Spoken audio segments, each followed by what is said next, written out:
this evening for traffic in Galway City, especially both ways on Borna between Briar Hill and the Ballyban Road Junction. Slow as well on Borna approaching the Tuam Road Junction from the Terryland side. Moving out to Limerick, it's still slow both ways on the N21 in Adair, especially from the Limerick City approach. And in Dublin, traffic is still very slow on Malahide Road at Kinsealy, where we have reports of a crash. Quite slow as well this evening heading out of the city on Chapel as a bypass. And staying in Dublin, the crash has been cleared on Cunningham Road inbound just before the Chesterfield Avenue entrance to the Phoenix Park, and delays are starting to improve along that stretch.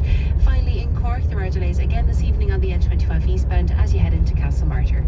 Elaine O'Sullivan, A Road Watch. And the 1 week that you're with us in the evenings, I'm heading off tomorrow, you see, into the sunset. Well, I hope you have a lovely few days off.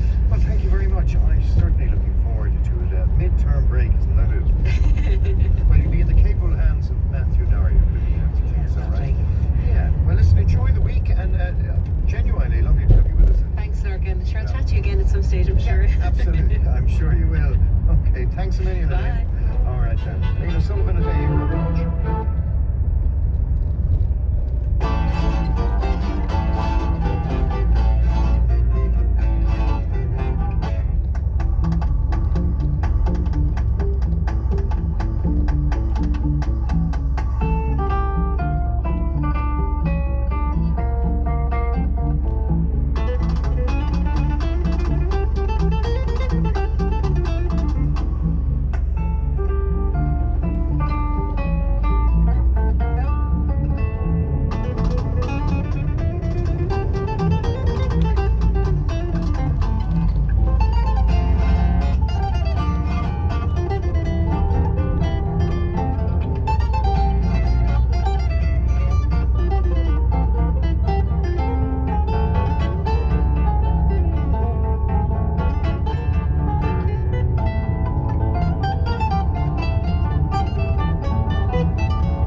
as it were.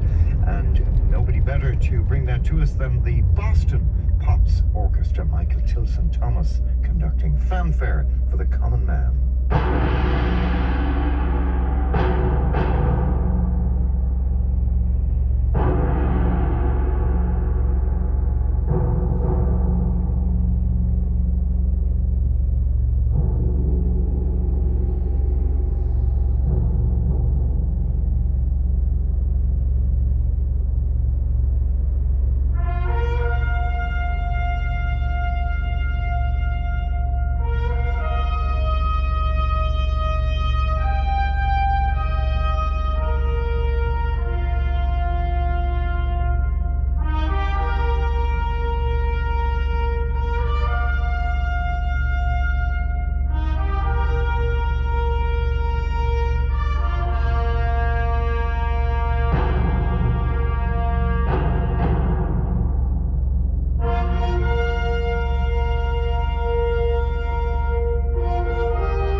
Musical work by American composer Aaron Copland, written in the very early 40s for the Cincinnati Symphony Orchestra and the Boston Pops Orchestra performing it there. Michael Tilson Thomas conducting Fanfare for the Common Man. It's 5:30. We've plenty more great music to come on this Tuesday's Classic Drive with Lorcan Murray, but now it is time for news and weather. RT News on Lyric FM with Shane McGowan. Good evening. In Japan, 2 Irish citizens have tested positive for the coronavirus COVID-19 and are receiving medical treatment in a hospital in Tokyo. The 2 citizens share dual citizenship with another country and are not normally resident in Ireland. A statement from the Department of Foreign Affairs has confirmed that they were among 6 Irish passengers on board the Diamond Princess cruise ship, which is in quarantine off the coast of Japan. Meanwhile, 2 Irish people who were on board the Westerdam cruise ship, which is under quarantine off the coast of Cambodia, returned to Ireland over the weekend. The Department of Foreign Affairs said that the health service has been informed of their return. 7 other Irish passengers remain on board the Westerdam, where they're being screened for the virus. The president of the Irish Farmers Association, Tim Cullinan, has issued a warning that many homes and thousands of acres of land could be flooded over the coming days unless immediate action is taken by the state agencies responsible for controlling levels on the River Shannon. Mr. Cullinan's comments follow the issuing of a status yellow rainfall warning this afternoon for Connacht and 4 other counties, where up to 44 millimetres of rainfall is expected through tomorrow and into Thursday morning. A Garda has pleaded guilty to dangerous driving causing the death of a mother of 3 in a crash on the M4 in County Meath 4 years ago. Patrick MacDonald, with an address at Corofin, County Galway, was due to go on trial at Trim Circuit Court today. Jacqueline Molohan, a 51-year-old mother of 3 from Coolock in Dublin, was on her way back from Longford to her home when the crash happened on February 13th, 2016. Patrick MacDonald was off duty at the time of the crash. He'll be sentenced in March. RTE Lyric FM weather with the HSE. The simplest way to keep you and your family safe from colds, flus and tummy bugs is to clean your hands regularly. Resist infection. Showers largely dying out early tonight with clear spells and winds easing. Cold at first with lowest temperatures of 0 to 4 degrees. Coldest in the east and north with frost and a risk of icy patches, but temperatures rising later. There's a warning of westerly winds occasionally reaching gale force on Irish coastal waters from Carnsore Point to Erishead to Fairhead. That's all from the newsroom for now. There'll be headlines in an hour. Thank you very much, Shane.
For you, and mentioned Tchaikovsky earlier on in the same breath as Mikhail Pletnov winning that competition, famous piano competition some time ago. Well, there it prompted me to just play something and going for the mazurka, the Wedding March mazurka, and that from the Swan Lake Suite.